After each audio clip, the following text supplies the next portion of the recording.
ಮುಖ್ಯವಾಗಿ ನನಗೆ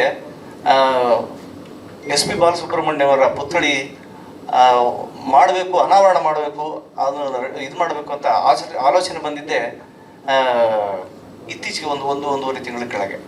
ಕಾರಣ ಏನಂದರೆ, ಹೀಗೆ ಒಂದು ದಿವಸ ನಾನು ಹೈದರಾಬಾದ್ನಲ್ಲಿ ಹೋದಾಗ ಅಲ್ಲೊಬ್ಬ ಸ್ನೇಹಿತರು ಸಿಕ್ಕರು ನನಗೆ. ಸರ್, ಎಸ್ ಪಿ ಏನೋ ಅವ್ರ ಬಗ್ಗೆ ಮಾತಾಡ್ದಾಗ ಬಂದಾಗ ಒಂದು ರಾಜಕೀಯ ಪಕ್ಷಕ್ಕೆ ಅವ್ರನ್ನ ಹಾಡು ಅಂತ ಕರೆದ್ರು ನಾನು ಯಾವುದೇ ಕಾರಣಕ್ಕೆ ರಾಜಕೀಯ ಪಕ್ಷಕ್ಕೆ ನಾನು ಹಾಡೋದಿಲ್ಲ, ಹಾಗಾಗಿ ನನ್ನ ದಯಮಾಡಿ ಕ್ಷಮಿಸ್ರಿ ಅಂತ ಹೇಳಿದರು. ಸೊ ಇಂಥ ಸಂದರ್ಭದಲ್ಲಿ ಅವರ ನೆನಪಿಗೋಸ್ಕರ ಪುತ್ಥಳಿನಾಗಲಿ ಅಥವಾ ಅಲ್ಲಿ ಅವರ ಹುಟ್ಟಿದಬ್ಬನಾಗಲಿ ಏನು ಆಚರಣೆ ಮಾಡೋದಿಲ್ಲ ಸರ್. ಇಲ್ಲಿ ರಾಜಕೀಯ ಪಕ್ಷಗಳು ಒಂಥರ ಇದ್ದಾವೆ ಅಂತ ಹೇಳಿ. ಇದನ್ನು ಬಿಟ್ಟರೆ ನಾನು ಮೊನ್ನೆ ನಾನು ನನ್ನ ಸ್ನೇಹಿತರಾದ ಪ್ರಹ್ಲಾದ್ ಅವರು ಮೋಸ್ಟ್ಲಿ ಇಲ್ಲಿ ಬಂದಿರ್ಬೋದು ಕಾರ್ಯಕ್ರಮಕ್ಕೆ. ಅವರು ಮೊನ್ನೆ ನಾವು ಹಂಸಲೇಖ ಅವ್ರ ಮನೆಗೆ ಹೋದಾಗ ಈ ಥರ ನಾನು ಒಂದು ಎಸ್ ಪಿ ಅವರ ಪುತ್ಥಳಿ ಅನಾವರಣ ಮಾಡಬೇಕು ಅಂತಿದ್ದೀನಿ ಅಂತಂದರೆ, ತುಂಬ ಒಳ್ಳೆ ಕೆಲಸ ಮಾಡ್ತಿದ್ರಿ. ಅದ್ರ ಹಿಂದಿನ ಒಂದು ವಿಚಾರ ಹೇಳ್ತೀನಿ. ನಾನು ಆ್ಯಕ್ಚುಲಿ ಇದು ಆಲೋಚನೆ ನನಗೆ ಬಂದಿತ್ತು.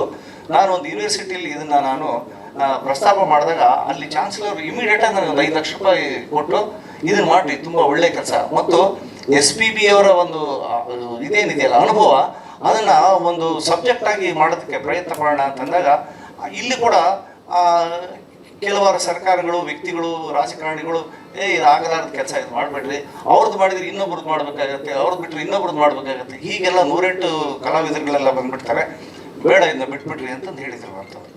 ಅವಾಗ ನನಗನ್ನಿಸ್ತು, ಇದನ್ನು ನಾನು ಬಲವಾಗಿ ನಾನು ಮಾಡಬೇಕು, ನನ್ನಿಂದ ಒಂದು ಕೈಲಾದ ಒಂದು ಸಣ್ಣ ಇಂಥದ್ದು ಒಂದು ಒಳ್ಳೆ ಕೆಲಸ ನಾನು ಮಾಡಬೇಕು ಅಂತ ನನ್ನ ತಲೆಯಲ್ಲಿ ಗಮನಕ್ಕೆ ಬಂದಾಗ, ಸರಿ ಇದಕ್ಕೆ ಸಂಬಂಧಪಟ್ಟಂಥ ವ್ಯಕ್ತಿಗಳನ್ನ ಯಾರು ಅಂದರೆ ನನಗೆ ಸೌಂಡ್ ಆಫ್ ಮ್ಯೂಸಿಕ್ ಅವರು ನನ್ನ ಒಳ್ಳೆ ಆತ್ಮೀಯರು. ಅವ್ರಿಗೆ ಹೇಳಿದೆ, ಈಗ ಮಾಡುವೆ, ತುಂಬ ಒಳ್ಳೆ ವಿಚಾರ, ನಿನಗೆ ಒಳ್ಳೆ ತಲೆಯಲ್ಲಿ ಬಂದಿದೆ ಮಾಡಿ ಅಂತಂದ್ರೆ. ಅದಕ್ಕೆ ಬೆಸ್ಟ್ ಯಾರು ಅಂತಂದರೆ ಮೊದಲನೇ ಹೆಸರು ಹೇಳಿದ್ದು ಗೋಪಿ ಅವ್ರ ಹೆಸರು. ನೀನು ಗೋಪಿ ಅವ್ರನ್ನ ಕಾಂಟ್ಯಾಕ್ಟ್ ಮಾಡು, ಅವರಿಗೆ ಎಸ್ ಪಿ ಅವ್ರ ಬಗ್ಗೆ ಏನು ಗೊತ್ತೋ ಗೊತ್ತಿಲ್ಲ, ಅಷ್ಟು ವಿಷಯಗಳು ಅವ್ರಿಗೆ ಗೊತ್ತು. ಹಾಗಾಗಿ ಅವ್ರು ನಿಮಗೆ ಮಾರ್ಗದರ್ಶನ ಮಾಡ್ತಾರೆ, ಇಂಥ ಒಂದು ಒಳ್ಳೆ ಕೆಲಸ ಮಾಡ್ರಿ ಅಂದರು. ಅವರಿಂದ ನನಗೆ ಬಿ ವಿ ನಾಗರಾಜ್ ಅವ್ರ ವಿಷಯ ಗೊತ್ತಾಯಿತು, ಆಮೇಲೆ ಬಿ ವಿ ಶ್ರೀನಿವಾಸ್. ಸೊ ಹೀಗೆ ಒಬ್ಬರಿಂದ ಕೊನೆಗೆ ಇವತ್ತು ಅನಾವರಣ ಮಾಡೋ ಇದು ಅವಕಾಶ ಸಿಕ್ತು. ಇದಾದಮೇಲೆ ಪ್ರಶ್ನೆ ಕೇಳಿದರು, ಇದನ್ನು ಎಲ್ಲಿ ನೀವು ಪುತ್ಥಳಿನ ಇದನ್ನು ಮಾಡಬೇಕು ಅಂತಿದ್ರಿ. ಈಗಾಗಲೇ ಇದ್ರ ಬಗ್ಗೆ ನನಗೆ ಚಾಮುಂಡೇಶ್ವರಿ ಸ್ಟುಡಿಯೋದಲ್ಲೂ ಮಾಡೋಕ್ಕೆ ಕೇಳ್ತಾ ಇದ್ದಾರೆ. ಅದಾದ ಮೇಲೆ ಮುಖ್ಯವಾಗಿ ನಮ್ಮ ಏರಿಯಾದಲ್ಲಿ ಅಂದರೆ ಉತ್ತರಹಳ್ಳಿ ಏರಿಯಾದಲ್ಲಿ ನನಗೆ ಗೊತ್ತಿರೋ ಕೆಲವರು ಎಲ್ಲ ಇಲ್ಲಿ ಮಾಡಿ ಸರ್ ಅಂತಿದ್ದಾರೆ. ಆದರೆ ನನಗೆ ಸರಿಯಾದ ಸೂಕ್ತವಾದ ಸ್ಥಳನ ಇನ್ನೊಂದು ವಾರದಲ್ಲಿ ನೋಡಿ ಮತ್ತು ಅಲ್ಲೊಂದು ಇದೇ ಥರದ ಒಂದು ಫಂಕ್ಷನ್ ಮಾಡಿ ಅನಾವರಣ ಮಾಡಬೇಕು ಅಂತಿದ್ದೀನಿ. ಆ್ಯಕ್ಚುಲಿ ನಾನು 4ನೇ ತಾರೀಕು ಅವ್ರ ಹುಟ್ಟುಹಬ್ಬದ ದಿವಸನೇ ಮಾಡಬೇಕು ಅಂತಿದ್ದೆ. ಆದರೆ ನನಗೆಲ್ಲರೂ ಹಿರಿಯರೆಲ್ಲ ಮಾರ್ಗದರ್ಶನ ಮಾಡಿದರು, ಅಲ್ಲ ರೀ ಅವತ್ತು ಎಲೆಕ್ಷನ್ ರಿಸಲ್ಟ್ ಇದೆ, ನೀವು ಅದನ್ನು ಮಾಡಿದರೆ ನಿಮ್ಗೆ ಯಾರಿಗೂ ಗಮನಕ್ಕೂ ಬರೋದಿಲ್ಲ, ಎಲ್ಲ ವೇಸ್ಟ್ ಆಗಿ ಹೋಗುತ್ತೆ, ಒಂದು ವಾರ ಮುಂದೆ ಹಾಕಿ, ಒಂದು ವಾರ 10 ದಿವಸ ಬಿಟ್ಟು ಮಾಡಿ, ಅದರಲ್ಲಿ ಏನು ನಷ್ಟ ಇಲ್ಲ ಅಂತ ಹೇಳಿದರು. ಆಯಿತು ಅಂಥೇಳಿ ಕೊನೆಗೆ ಇವತ್ತಿನ ದಿವಸ ಇದು ಒಂದು ಪುತ್ಥಳಿ ಅನಾವರಣ ಮಾಡೋದಕ್ಕೆ ಎಲ್ಲ ಹಿರಿಯರ ಆಶೀರ್ವಾದ ಮತ್ತು ಸಹಕಾರ ಸಿಕ್ಕು ಇಂಥ ಒಂದು ಕೆಲಸ ಮಾಡಿದ್ದೀನಿ.